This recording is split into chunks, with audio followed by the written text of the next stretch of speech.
Good evening from beautiful Bunurong country. We are broadcasting to you live on Radio Karam from the unceded lands of the Eastern Kulin Nation. My conversation partner this evening is Janine Campbell, an artist, educator, architect and facade specialist. She began her career with studies in fine arts, then pursued architecture. Janine completed her Masters of Science in Facade Design Engineering in Bristol, United Kingdom, to further design research and expertise in facades. Her dissertation topic, Design for Disassembly, Future Design Practice of Facades, synthesized fine arts, architecture and engineering thinking. Janine has worked in architecture and the construction industry for nearly 30 years, primarily in large practice in Australia, Switzerland and the UK. She has also lived in Ghana, South America, travelled around the Middle East 20 years ago. Having recently finished a sabbatical of travelling through 50 cities, Janine is now working in Melbourne. She's a fellow of the Australian Institute of Architects and has chaired and participated in numerous awards and juries. Welcome to the program, Janine. Hello. Thank you. Thank you for inviting me. I'm so glad to have you, and you're the first facade specialist, facade engineer, architect, expert extraordinaire and cross-disciplinary practitioner in a way, by also being a practicing artist and educator at UNSW. That's correct. So they're very lucky to have you there in Sydney as well, coming back and forth between Melbourne and Sydney on the program. So I'm really excited for this conversation. Thank you. I hope the listeners are too, and they can join the conversation by texting us in the studio on 0493 213 831. And hello and good evening to everyone watching us live on YouTube as well. We are live streaming, and if you're having a little trouble also with the radio link, we've popped an alternative there for you on Instagram. So hopefully everything works tonight and you're able to join us in the conversation. You're a listener to the show, so I think you know the first question I'm about to ask, which is, what's your earliest memory of a building or place? I think my earliest memory is my parents' house, or my family house that I grew up in. My dad renovating the house, so I have early memories of residential renovation. That's really common, how often that comes up. Right. It's a relative, father, grandfather, uncle on the tools. Yes. But I think I do have early memories of postmodern architecture and or modern architecture, and I think I've got two older brothers and they would have seen these buildings as well. So I don't know why that, they influenced me but not them. What careers do they follow?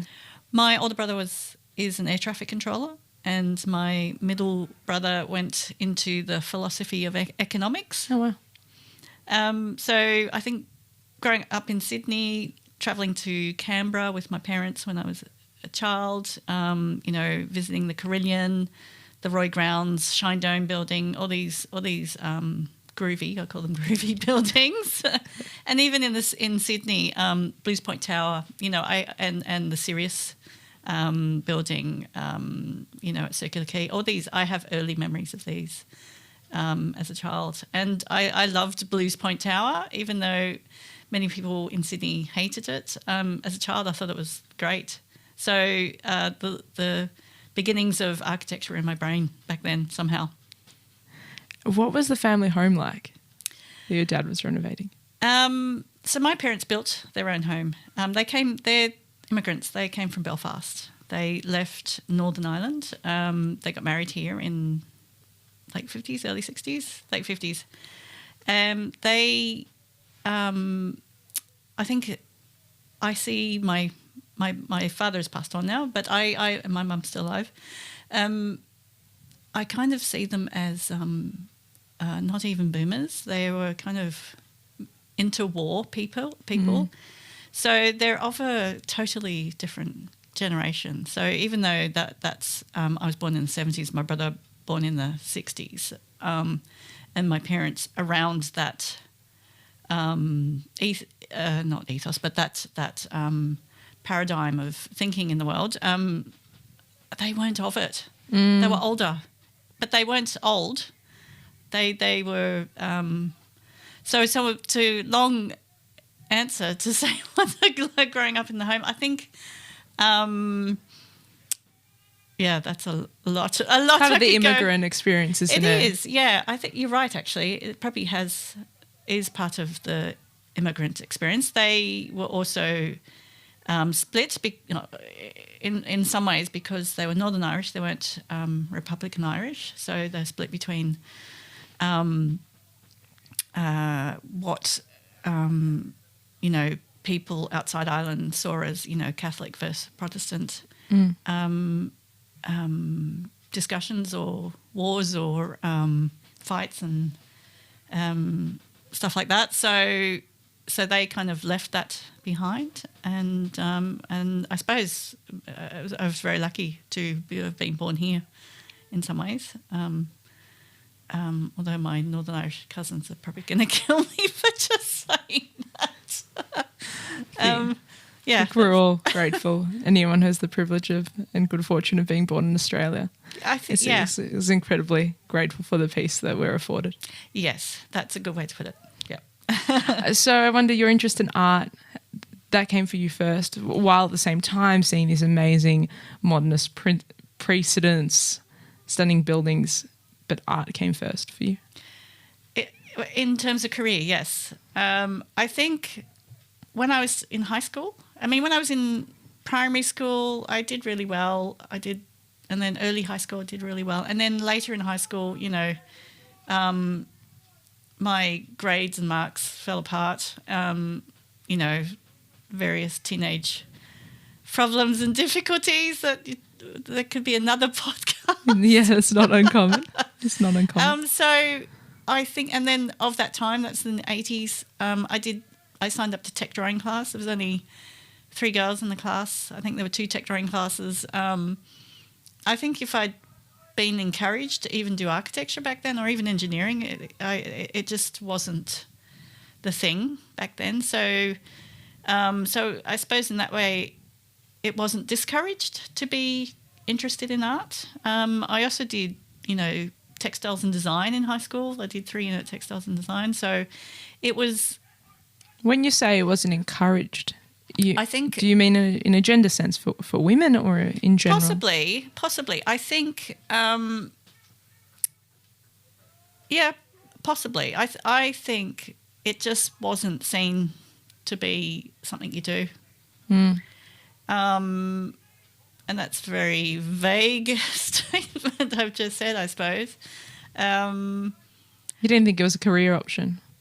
No. I think for some that's even still common today. They almost don't even know architecture exists. Yeah, Hope to change that on this radio show. Well, yeah, I think so. I think people probably didn't even know what that was. My parents mightn't have known what that is. High school, people at high school wouldn't have known what that is. But ironically, I think 5 people from my tech drawing class ended up studying architecture. So they're all guys. How do we understand a tech drawing class now? Would that be like drafting? Or? Yeah, I think they have, I don't know what high school students study now. I think they have a... Visual communications, possibly. Probably. Yeah. Yep. Okay. Yep. I think they have that. Yep. Fabulous. Tell me about the art course. So, yes, I went to Technical College, TAFE, in New South Wales. It was great. I loved it. Crazy. I fell in love with abstract expressionism. Favourite artists, Kandinsky, Cy Twombly, Onofrena. So abstract expression, I'm still... Yeah, that's still very much your style. Yes. Your personal practices in as well. Yep, exactly. Yeah. So it's pure colour and form. There's no, we have to make that look like a flower or a tree or whatever, or a building or a person. It's abstract form, and it's just pure colour and form. And I think... Reminds me of facades. Yes, that's funny, isn't it? It is. Yes, you're right. I could see a lineage there for you. Yes, you're right. How did you decide to become an architect? Well, I was always interested in architecture, and when I finished art school, Artists don't get jobs, so that was my thinking. And I stumbled upon, or a friend told me about working for a aid organisation, and I applied for that. It was a Canadian organisation, a non-profit, non-political, non-religious youth organisation. So I went to Guyana, South America. You could apply to go to Costa Rica, Solomon Islands, various other places. I ended up in Guyana, Wow. which used to be called British Guiana. It's next to Suriname, which is Dutch Guiana, and French Guiana, and it's part of the Caribbean. Even though it's on the South American continent, it's part of the Caribbean. And I ended up working on some building projects, and also working on surveying as well, looking at tree species and inventory of tree species, and building a headmaster's house. And wow. I suppose being away from home, being away from your culture, you get to have your mind cracked open. Yeah, you have to go somewhere else for change to occur, as Foucault always wrote. Expand those new possibilities. Yeah, so I think it was while I was in the South American jungle, I thought, I'm going to be an architect. And then so I went back to Sydney and applied to go to UTS, which is a part-time course. I couldn't afford to study full-time. And because it was part-time, I got in. And because I'd done my art course, I got some exemptions, and that was it really. And so I studied architecture part-time while working full-time. So I was in an architect's office right from the beginning. And I got a job, because I could colour in really well. It's the amazing thing about our profession, that you can get that true professional experience right as a student. Yep. Which would have been pivotal for you.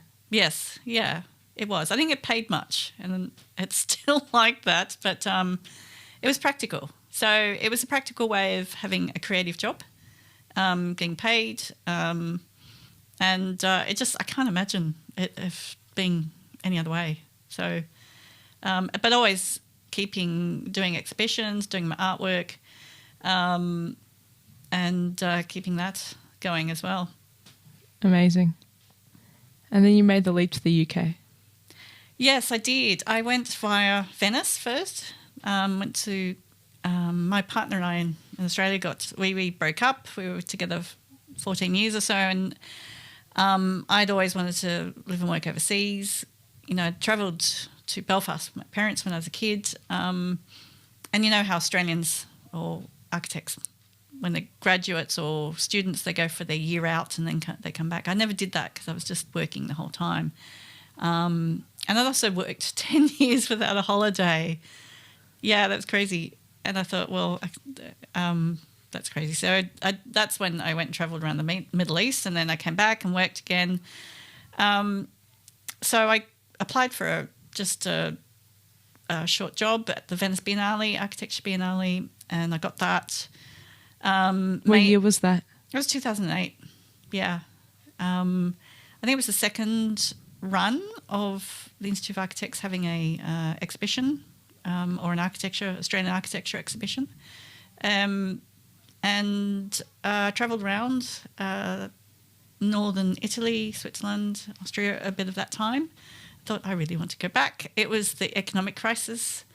I kept my job back in Sydney. My boss, kept my job open, and I had some interviews in London, and they all got cancelled because of the economic crisis. So I came back to Sydney, and then job got cancelled, took a redundancy, and then took the money, and then decided to go to Europe, thinking I was going to learn German for a couple of months and then go back to Australia, have a little sabbatical. But then, so I ended up in Switzerland, Zurich, enrolled in class, some colleagues, friends sending me work from Australia as I go. I do my class in the morning, and then after 3 months I thought I don't want to go back yet, and then after 6 months I don't want to go back, so I ended up staying in Switzerland 5 years, and then came back to Australia again for 3 months, and then went to the UK.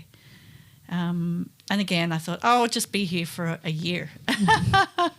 Famous last words, huh? Yes. Everyone says that. Yeah, and then I was there, I think it was nearly 8 years. So pandemic, another, course, facade engineering. How was it to do that continued study and to decide to specialise after already studying fine art, already studying architecture, going through the registration and examination process, and then you're like, oh, I want to do facade engineering? That's really complex. I think I'd outgrown the profession. Say more. Yeah, that's a big topic. I'd really outgrown the profession. And I think I'd outgrown the profession before I left Australia. I'd already worked. In 2008, I'd worked 12, 13 years or more. I didn't know where I was going to grow and thinking, I wanted to work in a European country and work for a known well practice in Europe. Not even the UK, but and I didn't know how to grow in the profession. And there was all these amazing, buildings and architecture that we'd see in architecture books and Detail magazine that, I wanted to visit and know how to make that architecture. How is that architecture made? And Switzerland, I suppose, was the mecca of beautiful design, architecture, and beautiful details. So I'd outgrown the profession and I didn't know how to stay in the profession. So for me, to stay in the profession was to keep learning.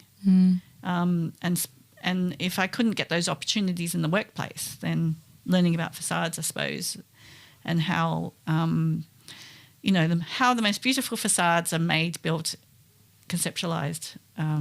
So I did that through study rather than working in an office.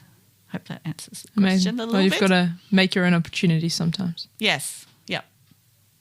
And create that specialty, because I touched before on the question of gender and women having opportunities and whether the option of architecture was even put in front of you in that way. But it's still to this day, still in practice, it has not changed for decades, unfortunately. The stereotype that boys do facades, girls do interiors. There's a bit of that, yeah. How was that for you, coming up against it and then pushing it back so hard? You said, I'm a facade engineer now. I don't just do facades. I've got so many stories. To the point where I don't even know where to start. I think what's interesting is that now that I'm working in the facade realm or the facade profession, specialising, there are actually a lot of women, and those women are supporting the architecture profession, which are the men. So here we are still. Age-old tale. The women supporting the men leading. So I don't know, that's just come out of my mouth. So the competency is there across the profession, but how, I suppose, the women are elbowed out, I don't know if that's the right phrase, still continues. I guess for listeners, the relationship often between a consulting facade engineer and the architect is that the facade engineer works for the architect and helps make the building a reality, helps make the project possible. Yeah. Is the typical engagement. So that's where we get that paradox from of you're still working for the man. It's the paradox. Yes, indeed it is. Yep. So, yeah, I don't know. Does that answer the question a bit? Yeah, it certainly does in a way. Do you have any favourite moments from working in those big practices that were like collegiate or particularly fond memories for you? I think over the years, I've worked with a lot of amazing people. I've observed that there is a culture difference between the architecture profession and then working in, I suppose, an engineering company. And so in some ways I've made the right decision, and what I observed by experiencing it, I'm seeing it from the outside. What is that cultural difference? Oh, God. After observing it for so long, I'm now wordless.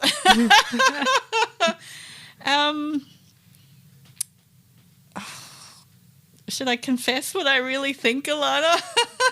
You're most welcome to. I think there's a lot of power and privilege, and privilege not necessarily based on money. I think in engineering you have to have, or even construction, you can't always get away with flubbing. You know, in architecture, you can be there because you've found yourself through money or through power or being able to work the dynamics of an office in the culture for somehow. And I think that that happens also in engineering, of course, too, and in construction companies. But there's a different level of delivery that's more tangible.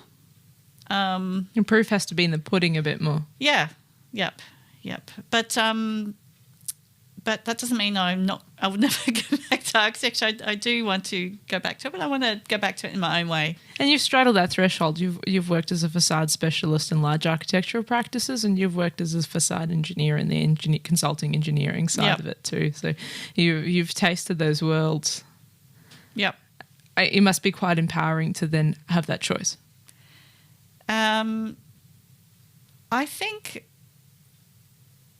I think that you're always learning. I'm always learning stuff, and I'm always amazed by what people do, and always humbles you when you see someone doing amazing stuff or amazing thinking. So in that way, it's empowering, but also it's not empowering. You think, oh my God, those people are amazing. So yes and no. I think. I wrote in my cheat sheet not to do too many ums, and I've just done one.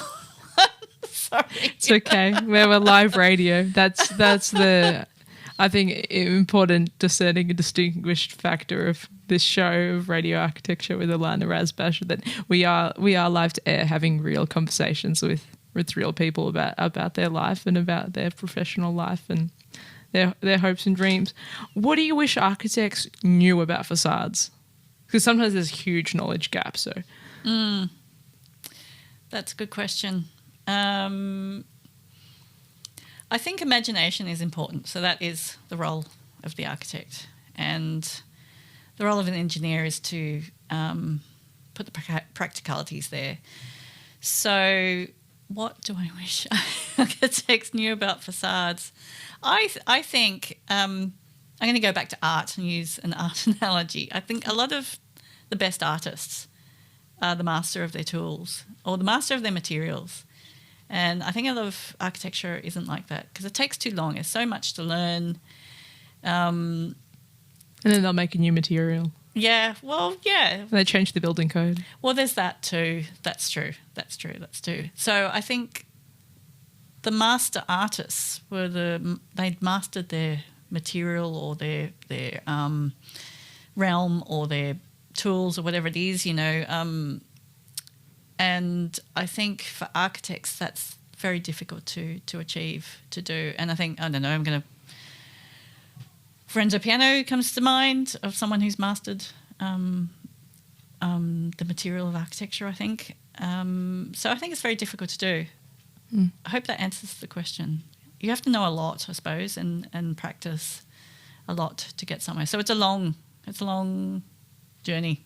But it's also very collaborative. It's not this sole all-knowing genius. True. You do have a team. You have consultants and collaborators. You have facade engineers.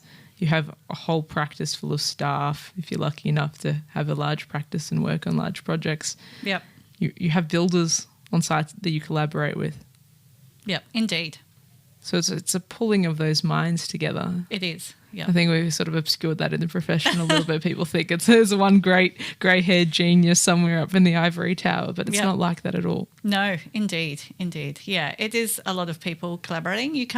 That's it. You can't know everything. You have to grab the brain of someone who knows something, whatever it is, and connect it to what you're working on, and connects that to something else you're working on, and pull it together. Have you done a lot of prototypes in your experience and through at that stage? Because often the side of architecture that I see, each building is prototype one. Yes. Yep. It is. It is. Well, each site is different, so each building is different, and it comes about through the context. Every context is different. So yeah. So when you say prototypes, there's mock-ups. There's facade mock-ups, but prototyping in terms of like a industrial design prototype, not really. No, haven't done really that.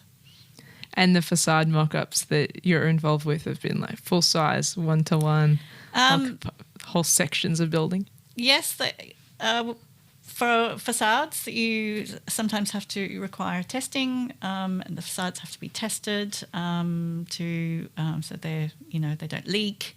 Doors and windows move properly, so that's there's also a visual appearance, that what the architect's intent and design is what the client thought they were buying, so to speak, so there's that type of mock-up as well. Yeah, so you're getting the product you actually hope for. Yeah. But to make sure it works, because that's the experimental nature of architecture, or the speculative nature of architecture. Yep. We can test it in our digital software, but like, is this actually going to work? Yep. Yep. That's our hope.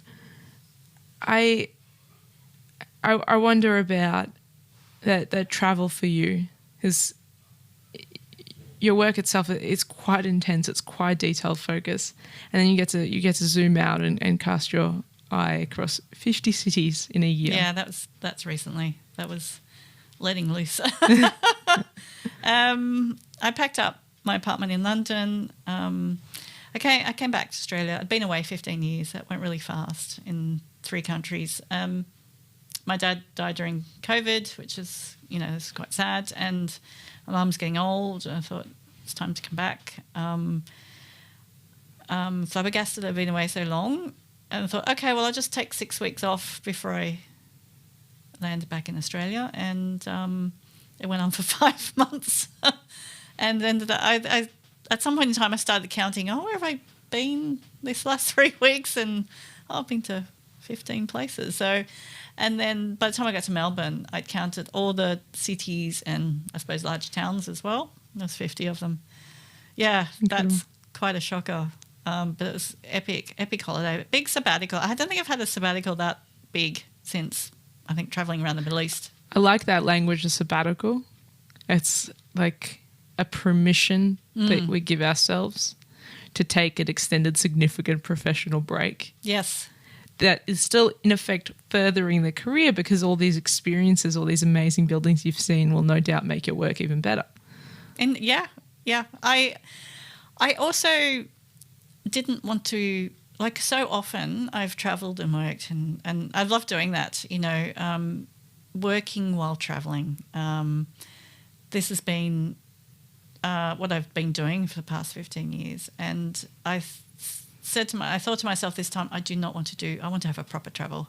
So I had to stop myself doing any work or signing up to any course or picking up a freelance project or whatever. I had to just not do this and just travel and say, wake up in the morning saying, what am I going to do today? I'm going to go see that museum or that cathedral or whatever. So, yeah, what you just said, permission to have, the sabbatical is a professional permission, I suppose. Yeah, it was great. It was amazing. I needed it. Needed the break. I take it you definitely recommend it to other architects and professionals to either study or work abroad. Absolutely. And also sabbaticals. I think because my first 10 years I didn't have a holiday. I didn't get paid much, paying HECS, paying my student fees, working, having 3 jobs, being a young person. And then I kind of vowed I should never do that ever again. And so I've had a couple of sabbaticals since then. I think everyone should do it. I know people who never stop working are thinking, how is that possible? I think for me it's a creative thing too, because even when when you do take time off, I'm always doing something. There's always some little mini project going on. It never stops. There's always some sort of well of inspiration. Yeah. I'm interested in how you made working while travelling work.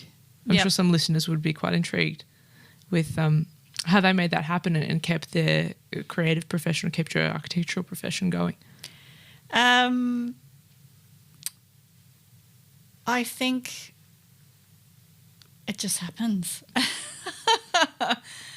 Were you working remotely? Oh, I see. Yes. So when I left Australia in 2008, when I went to the Venice Biennale, my project here in Sydney had just gone to tender. So even though I was working in the pavilion, I was checking tender documentation. I was reading a spec on the plane, getting off at Bangkok Airport to try and find a fax machine so I could send my markup back to the spec writer, so that's what I mean. I'm in transit or in motion, but still working rather than just being in the one location or locale.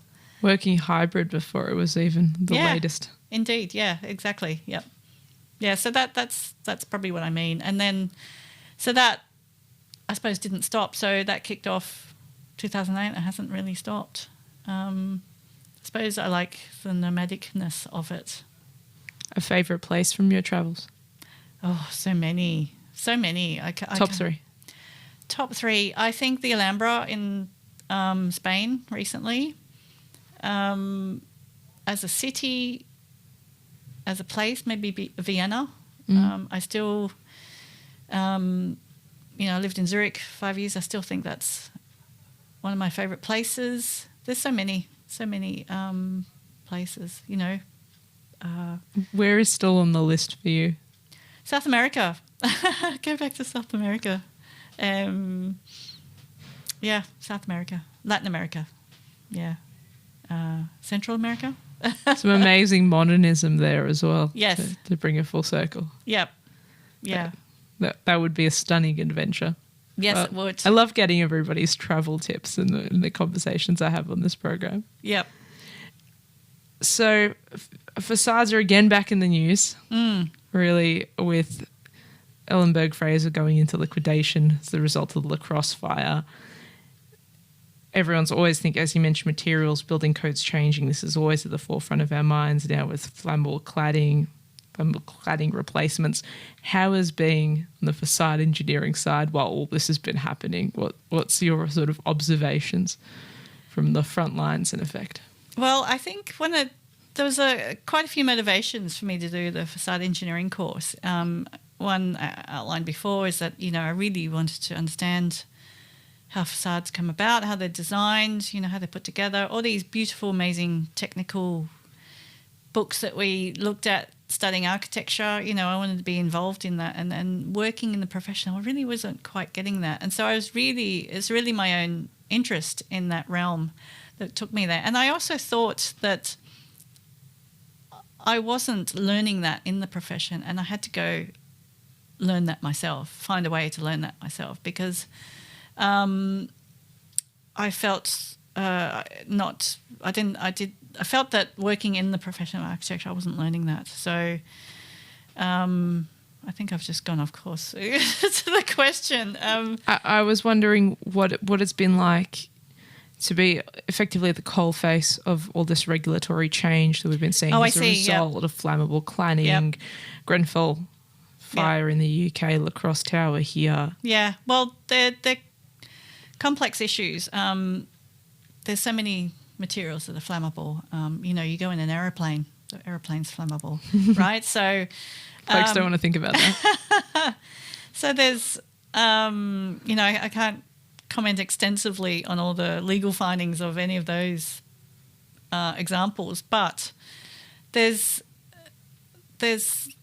things in there such as the procurement. So it's not just the flammable cladding. Some processes need to be reviewed and changed as well. So it's not just the materials. Yeah, it's much more systemic. Yeah, and so that's why I gave the aeroplane as an example. It's glued together, made of flammable materials. That's a bit of a vague answer. On architecture side, there's a lot to learn. There's a lot to go through. There's a lot to review. It requires rigour, checking and rigour to It requires diligence, vigilance, rigour to review a facade project. So yeah, but I mean, I think it's good. I think it's good. Other professions have that rigour and diligence. Architecture, I suppose, has not walked away, but kind of swayed away from it a bit. Yeah, does that answer the question a little bit? In a way. I was wondering what the experience of that all was like, because I feel architecture side, we sort of surfed the wave. The panic swept in. Some of the certification codes and regulation caught up. We knew we couldn't use this anymore. Some clients wanted to replace the cladding that they already had. We went through the motions. Yep. Was it the same for facade engineers? I think that's where they pick up a lot of work, I suppose, is reviewing and assisting in fixing some of these problems or challenges. So for the facade consultancy realm of practices, that's where they pick up their work. So that's their challenge and kind of a bit of their bread and butter in some regards. So I don't know if they have the same sense of panic that architects may have had, but I don't know. No, I think probably when you're specialised, you're not panicking. I think all the challenges and problems they're all fixable. Yeah. I mean, that's a grand statement, but I think stuff's fixable. I think it's easy to get overwhelmed with problems and challenges in our profession. It's so easy to get overwhelmed. But you just need to work through stuff. And, even on projects, I'm recently working on, there's a lot of challenges on some of the projects and you can get overwhelmed, but you just work through it. How do you eat an elephant? One bite at a time. Yeah, exactly. Just step by step. Yeah. The other two greatest sort of challenges we're facing, I guess, in building envelopes at the moment and more is the residential experience. We started a conversation with the renovation and many listeners as well, both who are practitioners or just members of the community. Their first experience with a facade problem is usually in their own home, from mould, condensation. Yep. Lack of waterproofing. Yes. This is a big topic. Australia's got, 5 to 8 different climate zones. So how you deal with climate and the buildings, how they're built. But we build the same type of building everywhere in those 8 to 5 climate zones. That's a fundamental problem. Climate. Hobart and Canberra are not Victoria, South Australia, Western Australia. Yes. Yeah. Queensland. Well, they're not states, they're climates. We need to look at building design through the climate. That's the first point. Mould problems and condensation, that's a big problem. I think we're travelling around the German-speaking realm and area, German-speaking world, Switzerland, Austria, Germany, and seeing how they had these beautiful, amazing windows and facades and this beautifully insulated, amazing buildings. I think hasn't quite arrived. Starting to, where the industry's starting to think like that here now, but it hasn't quite got here. They take a much more telescopic view of time in considering the longevity of their buildings. Yeah, yes, indeed. And that fundamental to sustainability. Yes, it is. It is. Yes, and I think that's also a big topic because we think that buildings hang around forever and they don't. They have to be maintained. It's like, you wake up in the morning, brushing your teeth and brushing your hair, having a shower. Buildings have to be maintained and so many people don't think that's the case. The buildings last forever. Architects designing something, they think it's going to be around forever, but they don't. Most buildings get demolished, most buildings. And over time, all those materials just disappear. they don't get reused or repurposed.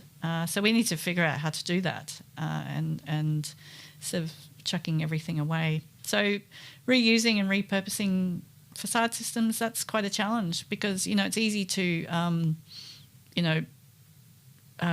pick up material sheets and stuff like that. But, all the windows, the glass lasts 1,000 years, but all the gaskets and fixings will last 15 years or less. So how do you disassemble, all these components and pieces and repurpose them again? So there's not many people working on that. There's not many people looking at that at all. And that goes back into the, carbon topic, so which is also a big, massive topic. And that goes to my dissertation, which was about disassembly.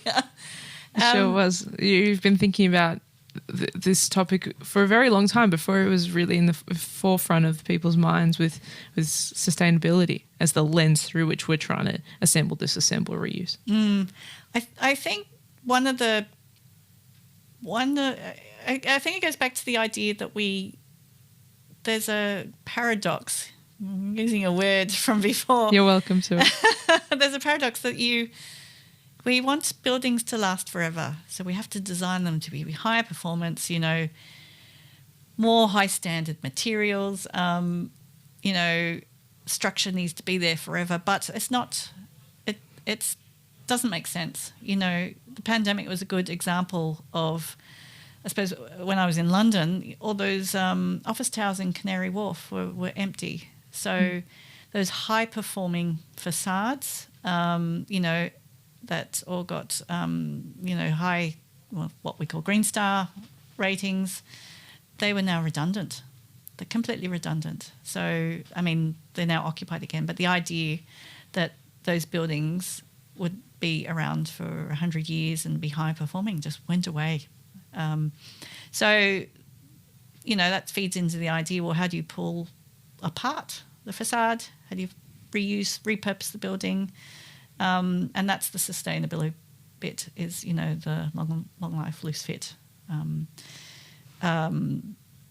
idea. So long life, loose fit. Can you unpack that for us? That comes from architecture. I don't even kind of remember who the quote comes from. What does it mean? Well, that and I hope I've quoted it properly too. I think to be able to repurpose something keeps it longer, rather than throwing it away when it's no longer useful. The loose fit idea, though, for me, it suggests it doesn't have to be super specific. We can search for a universality in that material. It could be something a bit more ubiquitous. Yeah, or even the purpose, changing, the Canary Wharf office building to an apartment building or even a market, any other typology than... So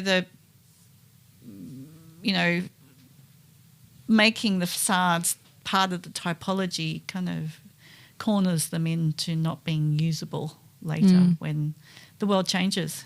Because we don't know. We think we know what's going to happen in 5 years, but we don't. We really don't. The recent history showed us that. Yeah. It's an exciting time for this long life, loose fit moment in the current zeitgeist of the practice, because there's currently a study and a lot of feasibility inquiries being made about taking office towers in Melbourne and adapting them and turning them into housing that we so desperately need. Yes, indeed. So I'm just going to make a comment on Melbourne. I think I was here in 1996 to see, for the Swans grand final. So I hadn't been back, and so there's so many very groovy towers in Melbourne, very creative. So, and we were talking about Ellenberg Fraser just a minute ago, and some of them they have kind of led to this creative flourish, and a few other architects as well in Melbourne. There's so many groovy Melbourne architects. So I was surprised coming here and seeing so many tall towers. How the city just erupted vertically. Yeah, like so, so the last 10, 15 years, there's so many towers that have been built.